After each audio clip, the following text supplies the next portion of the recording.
Welcome back to another video, guys. Today we are doing the weekly spreadsheet update. So we are going to be updating One Piece boxes compared to previous Friday to this Friday, see how they're selling, seeing what's up. This time I've changed up the spreadsheet a bit. I've also added percentages as well, which means we can also see the percentage gain, which is quite relevant. If you have a blue bottom box, that going up $500 can be a 10% bump. However, if something like OP10 goes up $500, that's like a 200% bump, right? So that's what I've also done, which is pretty cool. It adds a nice universal language so we can all see what is really doing well, what is really doing well, and then what is doing bad, right? So yeah, anyway, we have some numbers to crunch, we have some numbers to go over, so let's do it.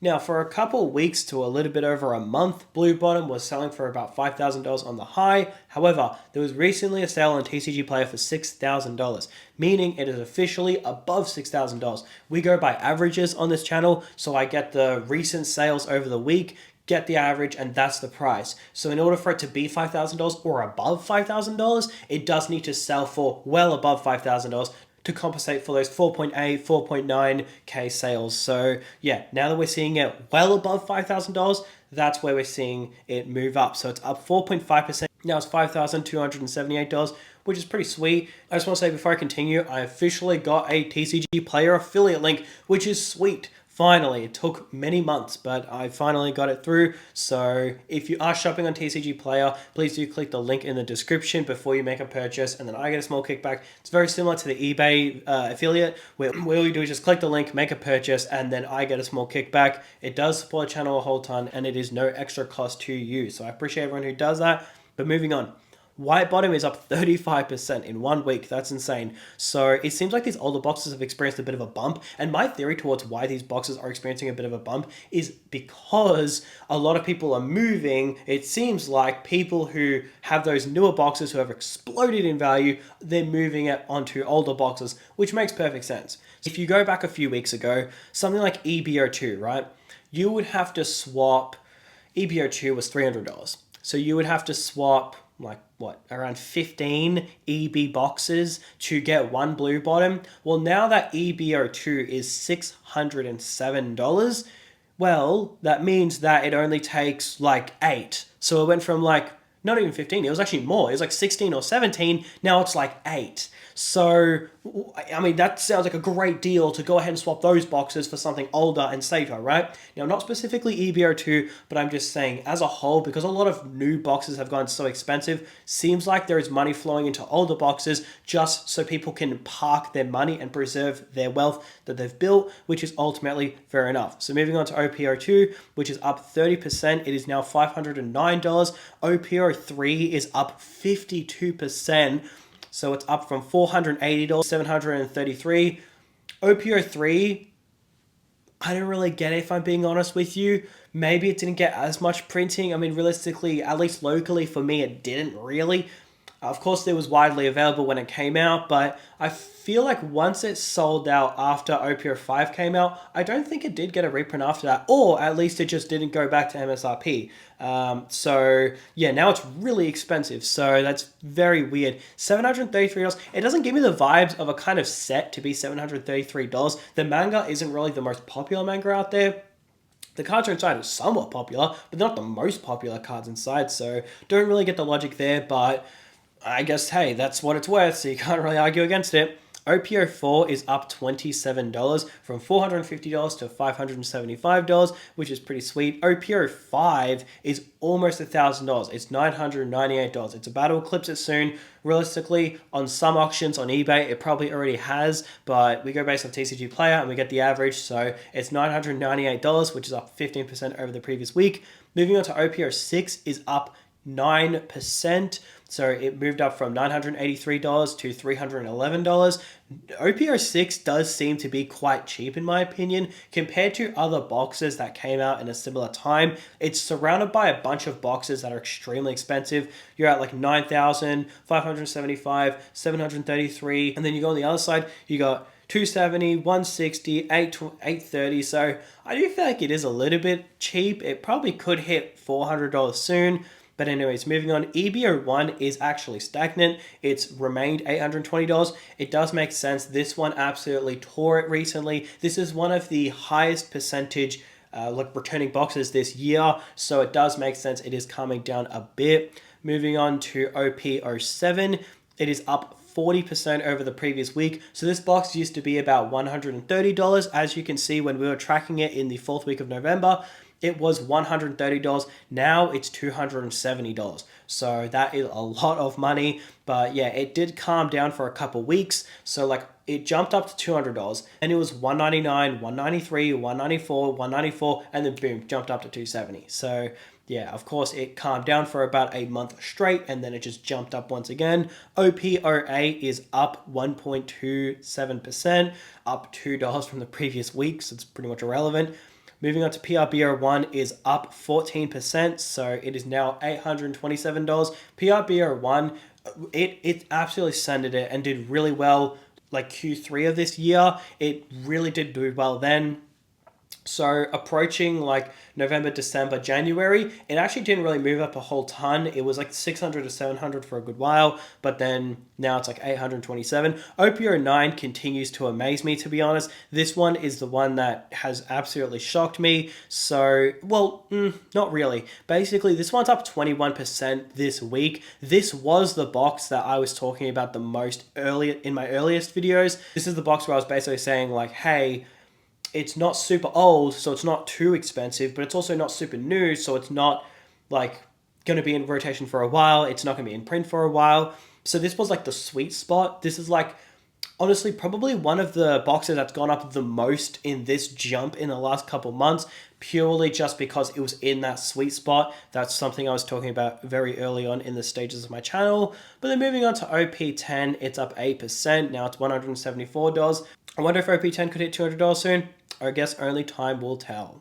Moving on to EBO2, this is the only box that's actually down. This box is down 2.8%. So look, it kind of does make sense because for some reason it just decided to practically double in price even though it's so new, which does actually amaze me. But this went from about $33, then 2 weeks later it was $625, which, okay, for this market, it's not that crazy. But what is crazy is how new it is. That's what amazes me. So yeah, it does make sense that it's calmed down a bit.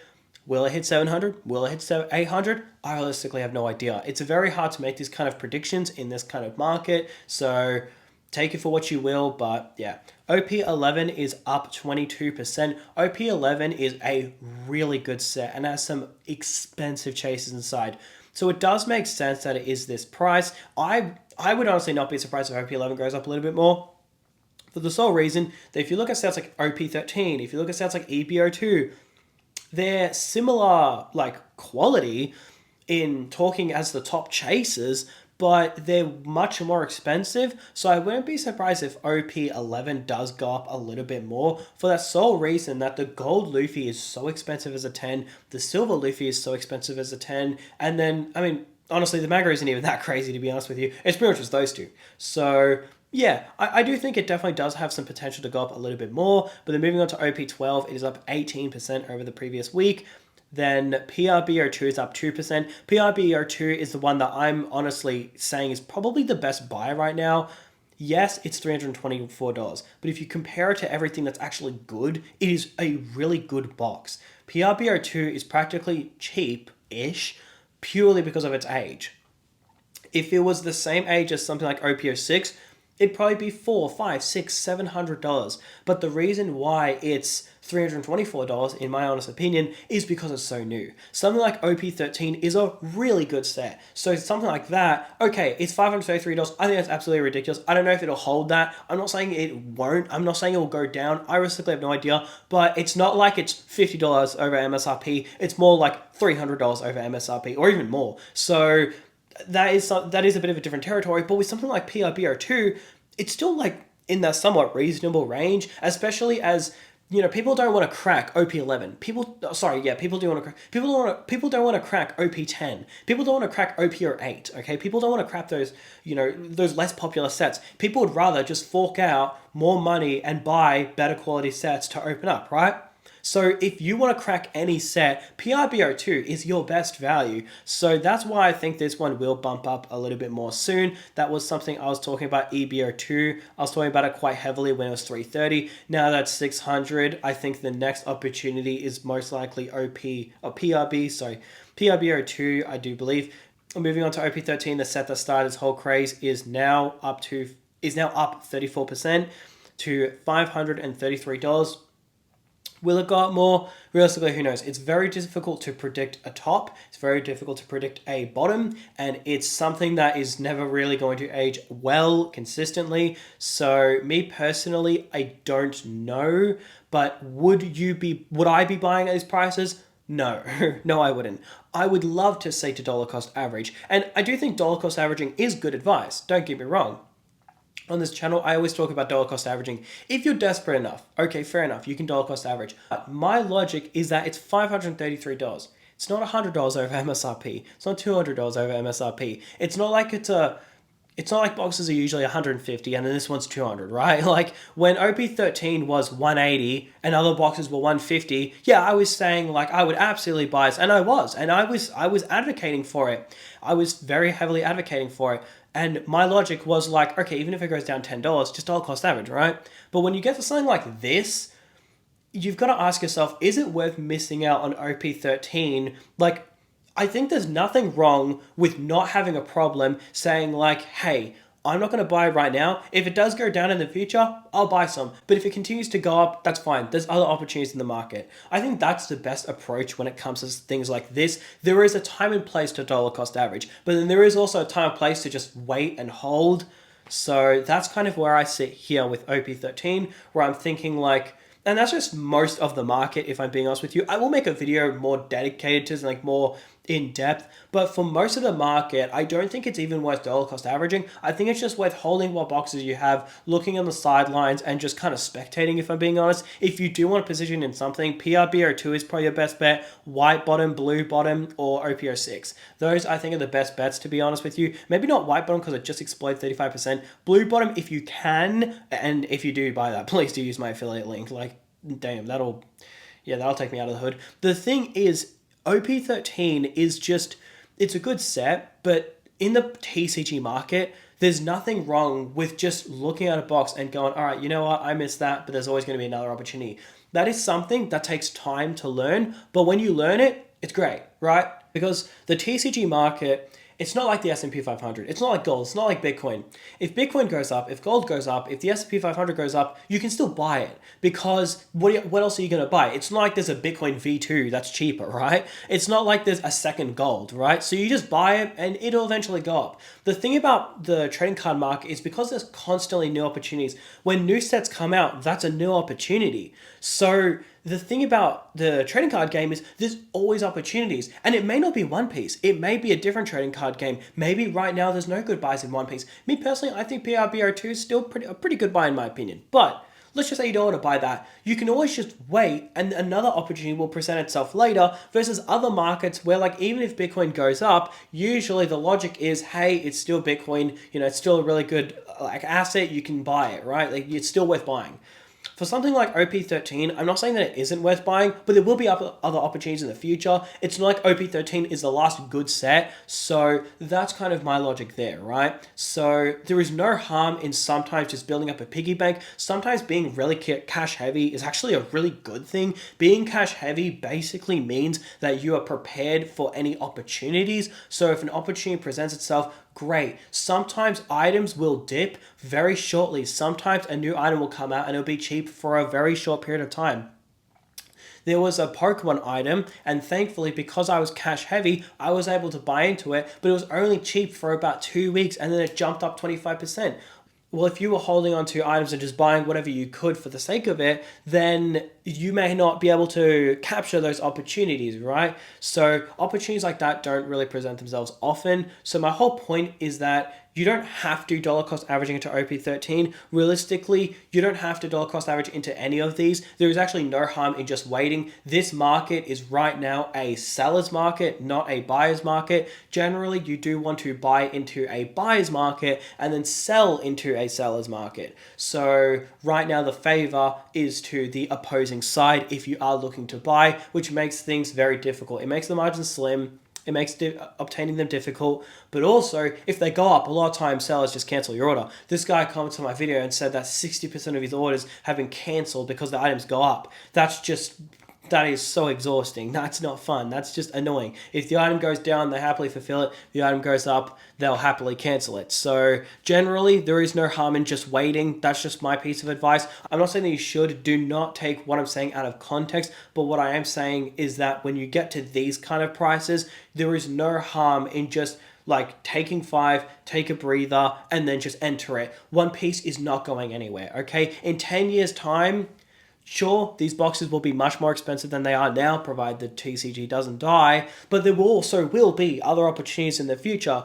I know you got some good sets like EBO3 coming out soon. That one is completely overpriced, so that's actually a really bad example. Like OP15, 16, 17, 18, like maybe those will be some good sets. Maybe the market will cool off then, or maybe Bandai will get their shit together. Maybe Bandai will get their shit together and just reprint everything OP09 and forward, right?